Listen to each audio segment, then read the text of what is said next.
আল্লাহ পাক যাদের সঙ্গে কোরআন শরীফ, যাদের সম্পর্কে কোরআন শরীফ আল্লাহ ঘোষণা করে দিলেন, আলা ইন্না আউলিয়া আল্লাহি লা খাউফুন আলাইহিম ওয়ালা হুম ইয়াহজানুন আল্লাযীনা আমানু ওয়া কানু ইয়াত্তাকুন। জোরে বলুন সুবহানাল্লাহ। এই নফসের ক্যাটাগরি কারা, আল্লাহ তাদের পরিচয়টা দিচ্ছেন। জোরে বলুন না সুবহানাল্লাহ। আমি আপনিও মেহনত করলে অবশ্যই ওই নফসের ক্যাটাগরি হতে পারি। সকলে বলুন ইনশাআল্লাহ। আল্লাহ বলছেন যারা আমার পেয়ারা, যারা আমার বন্ধু, যারা আমার দোস্ত, আমি আল্লাহ তাদেরকে ভালোবাসি। জোরে বলুন সুবহানাল্লাহ। আলা ইন্না আউলিয়া আল্লাহ লা খাউফুন আলাইহিম ওয়ালা হুম ইয়াহজানুন। আল্লাহ পাক তাদের সম্পর্কে সার্টিফিকেট দিলেন, তাদের কোনো ভয় নাই, তাদের কোনো দুঃখ নাই। জোরে বলুন সুবহানাল্লাহ। আল্লাযীনা আমানু ওয়া কানু ইয়াত্তাকুন। যারা বেশি বেশি তাকওয়া পরহেজগারি অবলম্বন করে, আমি আল্লাহ তারা বন্ধু। জোরে বলুন, আর একটু জোরে বলুন না সুবহান। আপনার পাশে একটা হারাম আছে, একটা হালাল রয়েছে। একটা আপনি হারামটা নেবেন না হালালটা নেবেন? হারাম আপনার কাছে লোভনীয়, এর দামটাও কম, আর হালাল এর দামটা বেশি, এটা আপনার কাছে লোভনীয় নয়। আপনি যদি এজ এ মুসলিম হন, এজ এ আল্লাহকে ভয় করেন, আপনার তাকওয়া যদি থাকে, আল্লাহকে যদি ভয় করার মতো করেন, আপনি যতই হারামটা ভালো হোক, যতই হারামটা চাকচিক্য হোক, যতই হারামটা উপকারী হোক, আপনি যদি আল্লাহকে ভয় করার মতন করেন, তাহলে আপনি হালালটাই গ্রহণ করবেন। সুবহানাল্লাহ। আপনার এই শীত চলে গেল, এখন তো গরম পড়ে গিয়েছে। মনে করুন ফজরের আজান হয়, মসজিদে হয় কি হয় না?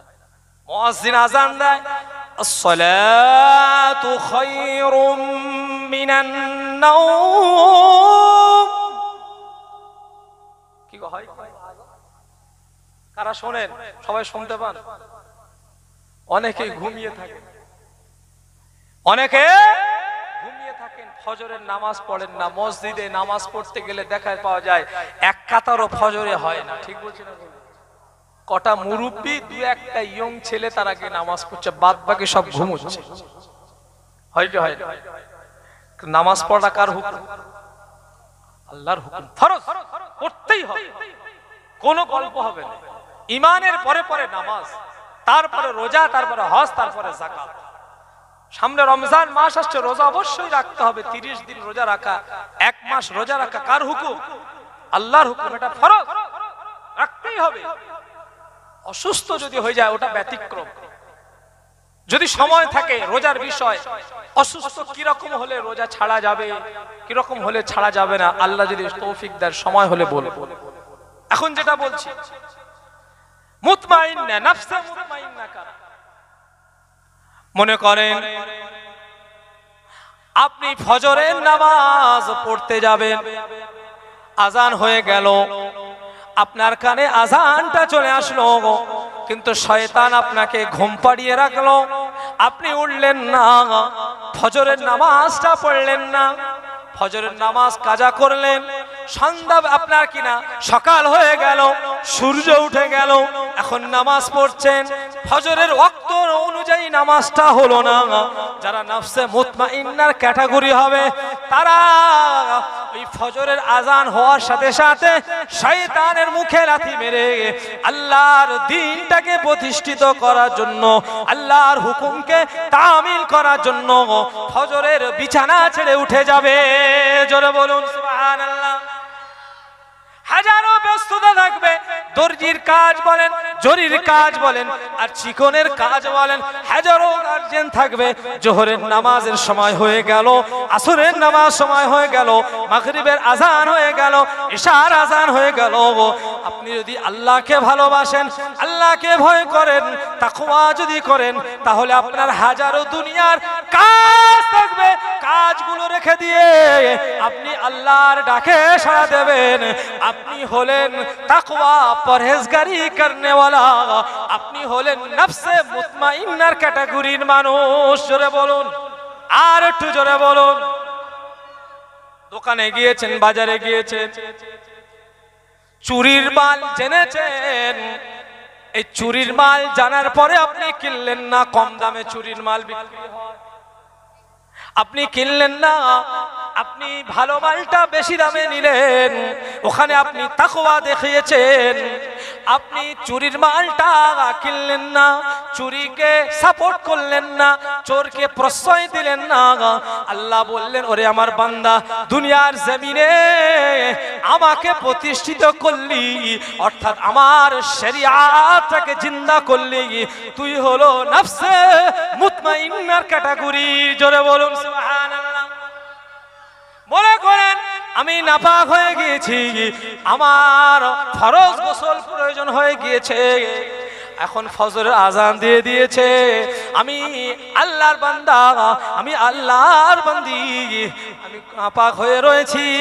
এখন আমি যদি নফসে মুতমাইন্নার ক্যাটাগরি হতে চাই, তাহলে আমাকে ফজরের আজানের সাথে সাথে উঠে গোসল করে আল্লাহর হুকুম নামাজটা আদা করতে হবে। আর যদি আমি আপনি ওই নামাজটা না পড়ি, নাপাক অবস্থায় যদি শুয়ে থাকি, আর সকাল করে সূর্যের আলো বেরিয়ে গেল, আমার আপনার নসিবে গুনাহ লেখা হবে।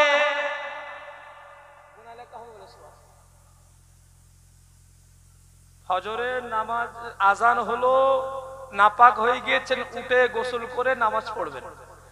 আর যারা নামাজ পড়লো না, গুড়িমুষি করে শুয়ে সকাল করলো, ফজরের এদিকে সময় শেষ, সূর্য উঠে গেল, আলো বেরিয়ে গেল, এই আলোর রশ্মিটা বেরানোর পরে আপনাকে যত মানুষ দেখবে, আপনার হাওয়া, গায়ের হাওয়া যত জায়গায় ছড়াবে, তত গুনাহ হবে। আপনি কিন্তু নফসে মুতমাইন্নার ক্যাটাগরি হতে পারলেন না। তাহলে আপনাকে উঠতে হবে কখন? একদম ভোরের বেলা, ফজরের আজান আগে অথবা পরে উঠে আপনাকে পরিষ্কার করতে হবে। তবে ফজরের ওয়াক্ত শেষ হয়ে গেলে উঠলে হবে, আপনি নফসে মুতমাইন্না হতে পারবেন। জোরে বলুন।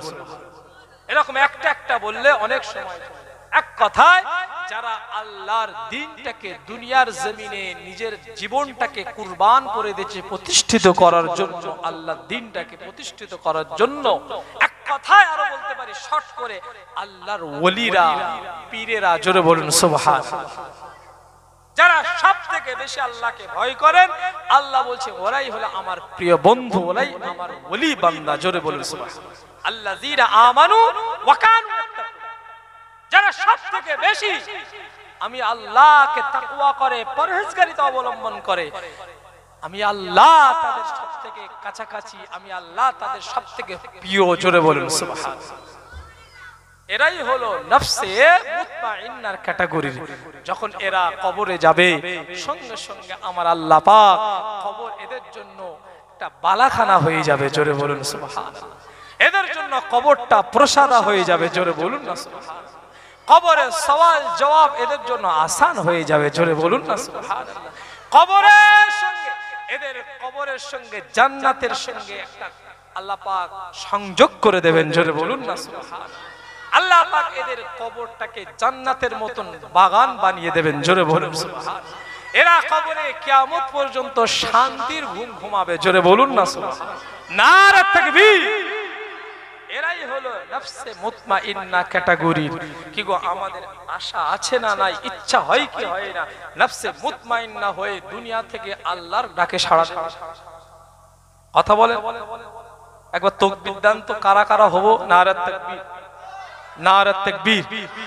সবাই দিচ্ছেন তো? নারে তাকবীর, নারে তাকবীর। একবার দুরূদ শরীফ আল্লাহুম্মা। কটা বাজে?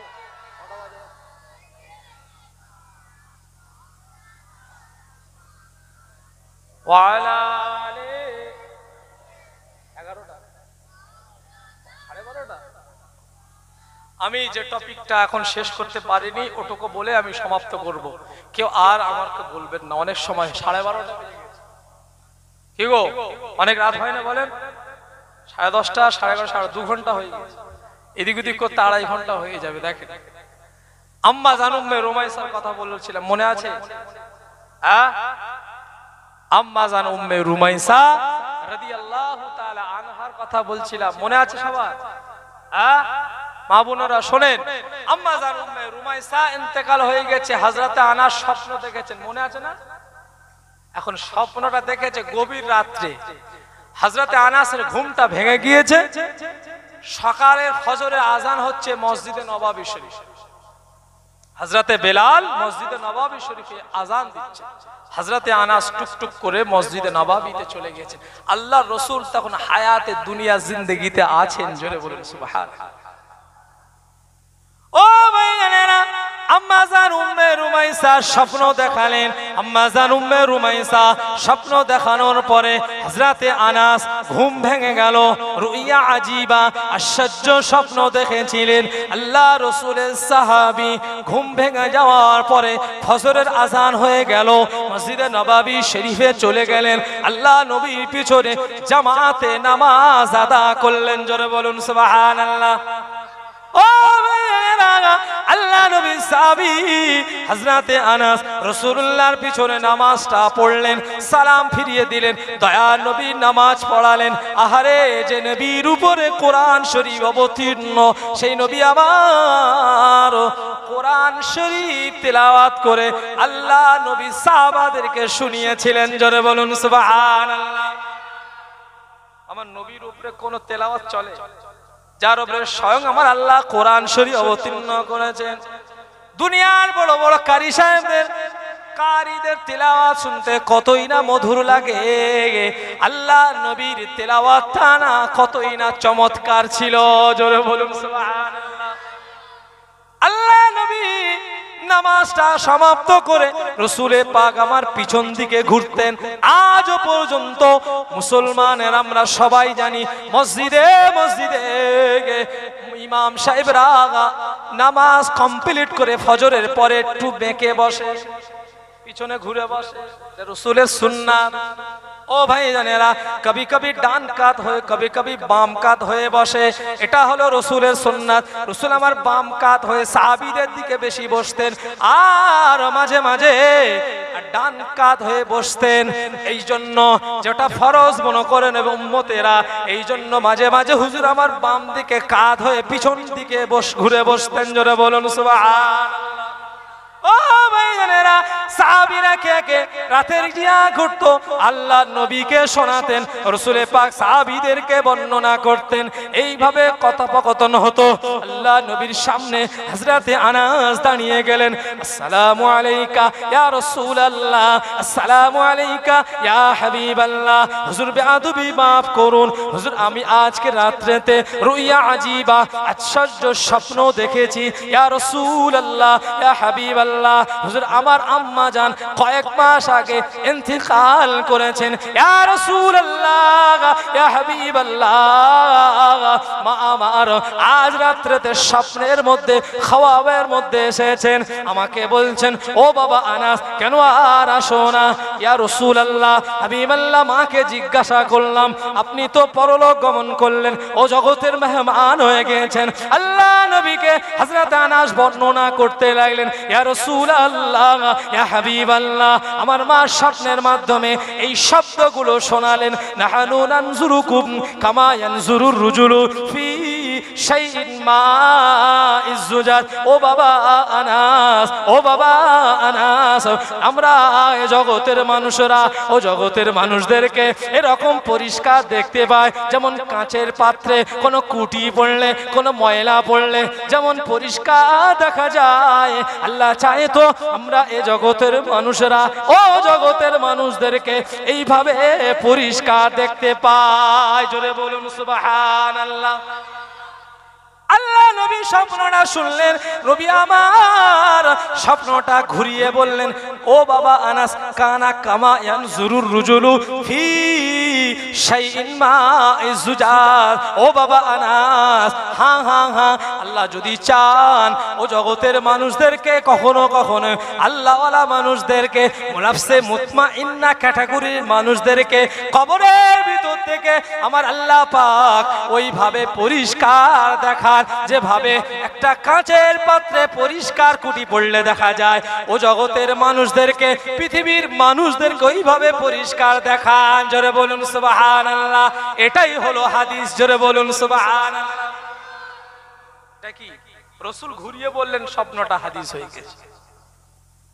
তবে সব মানুষ ওই নফসে আম্মারা হয়ে, নফসে লাওয়ামা হয়ে গেলে, অন্তরের চোখটা ফুটিয়ে নফসে মুতমাইন্না হয়ে যদি যেতে পারি, আল্লাহ চাইতো কবরের ভিতর থেকে পৃথিবীর মানুষদেরকে দেখাতে পারেন। সকলে বলুন ইনশাআল্লাহ। কি হবো ইনশাআল্লাহ? নফসে মুতমাইন্না হবো ইনশাআল্লাহ। একবার তাকবীর দেন, নারে তাকবীর।